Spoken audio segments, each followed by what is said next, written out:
Okay. ಈಗ ನಮಗೇನು ಅನಿಸ್ತಾ ಇದೆ ನೋಡೋಣ ಸ್ವಲ್ಪ ಈಗ. ಗೋಲ್ಡು ಎಲ್ಲಿಂದ ಬೀಳ್ತಾ ಇದೆ, ಅಪ್ ಟು ಎಲ್ಲಿ ತನಕ ಹೋಗಿತ್ತದು 4400ವರೆಗೆ ಹೋಗಿತ್ತು. ಅಲ್ಲಿಂದ ಒಂದು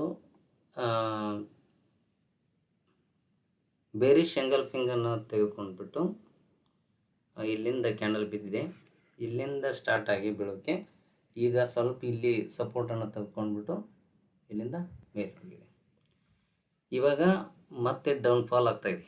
ಎಲ್ಲಿವರೆಗೂ ಬರ್ಬೋದು ಅದು ಅಂದರೆ ಇಲ್ಲಿವರೆಗೆ ಬಂದು ಮತ್ತು ರಿವರ್ಸ್ ಆಗ್ತಾಯಿದೆ. ಈಗ ಕಂಟಿನ್ಯೂ ಆಗುತ್ತಾ ಇಲ್ವಾ ಕಾಯ್ದು ನೋಡಬೇಕು. ಈಗಾಗಲೇ ನಮ್ಮದು ಅದು 0.61 ಲೆವೆಲನ್ನು ರೀಚ್ ಮಾಡಿದೆ ಗೋಲ್ಡ್.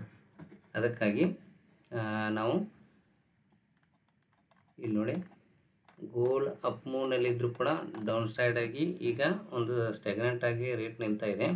ಮುಂದಿನ ವಾರ ಅಂದರೆ ನೆಕ್ಸ್ಟ್ ವೀಕ್, ಇವತ್ತು ರಜೆ ಇದೆ, ನೆಕ್ಸ್ಟ್ ವೀಕ್ ಏನಾಗುತ್ತೆ ನೋಡ್ಕೊಂಡ್ಬಿಟ್ಟು ಮಂಡೆಯಿಂದ ನಾವು ಟ್ರೇಡ್ ಮಾಡಬೇಕಾಗುತ್ತೆ. 5 ಮಿನಿಟ್ಸ್ನಲ್ಲಿ ಏನಾಗಿದೆ ಅನ್ನೋದನ್ನು ನೋಡೋಣ. ಈಗ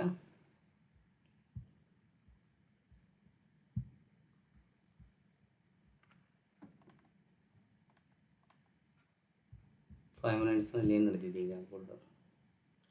5 ಮಿನಿಟ್ಸಲ್ಲಿ ಒಂದು ರೈಸ್ ಆಗಿಬಿಟ್ಟು ಸ್ಟ್ಯಾಗ್ನೆಂಟ್ ಆಗಿದೆ. ಇವತ್ತು ಫ್ರೈಡೇ ಇರೋ ಕಾರಣ ಮಾರ್ಕೆಟ್ ಕ್ಲೋಸ್ ಆಗುತ್ತೆ. ಸ್ವಲ್ಪ ನಾವು